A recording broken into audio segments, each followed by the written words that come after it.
Hey gang, welcome back to Inverted Pursuits Laboratory. As you may remember, a few weeks ago, we built a launch control box. So this box on the inside has the ability for controlling up to 8 pads. So there's a switch selector, battery connection, which you can attach whatever kind of battery you want. I've got it set up for a drill battery right now. There's a safety switch and the fire button, and then the pad selector. So this actually then heads out to a 50-foot wire I built that splits out the 8 pads. But that wasn't where this project really ended. So when this plugs into the launch control box, well, these don't quite look like the thing you would connect to the end of your rocket, and that's because they're not. It's actually meant to be paired with what's right here behind me. This is a multi-pad launch pad. So I have 4 rockets able of being controlled off of this pad at the moment, and so 2 of these pads can be controlled from a launch box at a time. So I've actually got it set up such that these plugs on the end plug straight into here, and so I can just start grabbing them and plugging them in. I do try to keep them numbered, so like, let's try to keep up with what I want. So usually I try to go left to right, 1 through 4. So here's 1, here's 3, that's 2, and this might be 4 right here. Nope, that's 5. Where's 4? 4 is right here. 4. All right, so let's just stick with 1 through 4. So I take pad 1, plugs in on the bottom, pad 2 plugs in top, pad 3, flip that around, bottom the other side, and pad 4 bottom or top over here. And each one of these connectors is actually labeled on the side. In the model file you can download that I've already posted for the launch control box. I don't think I actually have them numbered in the file, but I numbered them on the side in my version to denote where my ground is. So the number's on the same side as ground, so I know ground and hot at all times, and it can't be confused. But from here, I actually set it up then to work with a standard outlet box and plug system. So then I can plug in a wire and then come over and hook up to my rocket. And if one of these ever goes bad, the point is I've got a bunch of redundancy all over it. So this multi-pad, multi-pad. Multi-pad's a good name for this. We're just gonna call it multi-pad. I can sit here and swap everything out. So all of these parts are swappable. Because it really doesn't matter where hot and negative go. It is set up that I can only plug it in one way. I didn't really mean to do it that way. It's just kind of how it turned out. But I can plug these in.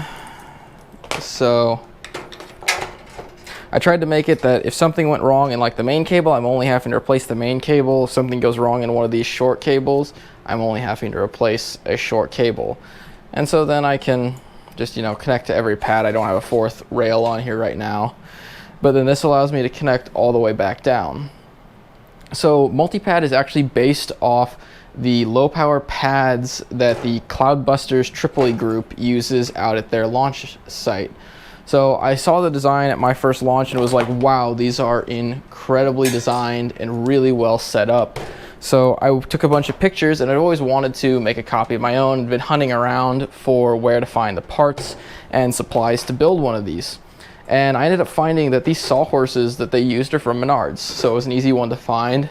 I just picked up some electrical boxes at Menards as well. The plugs are just things I had extra lying around the house, but you could just pick up some plugs. These connectors I had found on Amazon. You could use any sort of connector you want, though, to go between your setup, whether you want to actually just wire it straight or you don't even want to have these junction boxes. On top is a 30-inch by 2-inch piece of steel with then 1x1 steel square tubes about 4 inches long, welded to the base. And on the back of them, they've actually got eye hooks and a nut welded on so that I can retain the launch rods, and the launch rods are removable. So I've got these eye bolts on the back that I can loosen and tighten, and that one's not gonna play nice now.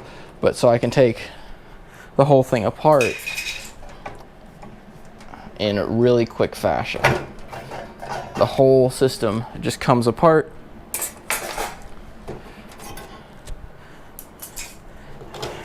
And in a matter of seconds, I can tear this entire pad down. So now I'm down to just the sawhorses. Oy.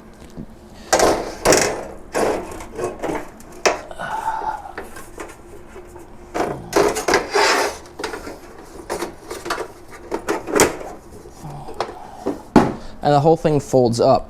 Now, I've been considering whether I should add, I think, a bungee cord, drill some holes in the base of the pad, add a bungee cord spot around it so I can easily hold everything together. Because right now, whenever I go to pick it up, the legs automatically start falling out, which is kind of obnoxious, but it's just part of the design at the moment.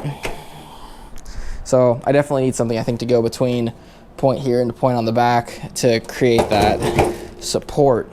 But this is, I'm gonna call it MultiPad. The designs for MultiPad, I'm actually gonna draw up a full schematic set of how I built this, and they will be online for you guys to go and download and see how I did it.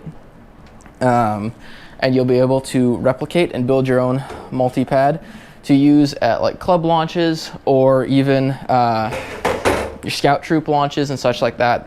I built it because my fiance and I are going to be using this at our wedding in a month or so here to set off some rockets. So we'll actually have the MultiPad launch control box and 2 MultiPads themselves out at our wedding, and we'll be launching off a few very small rockets that don't go over 200 feet. So thanks for watching, gang. If you're interested in downloading the files to build your own MultiPad, take a look at the link in the description down below. If you're interested in helping support the channel, please consider liking and subscribing, and I'll see you all in the next video.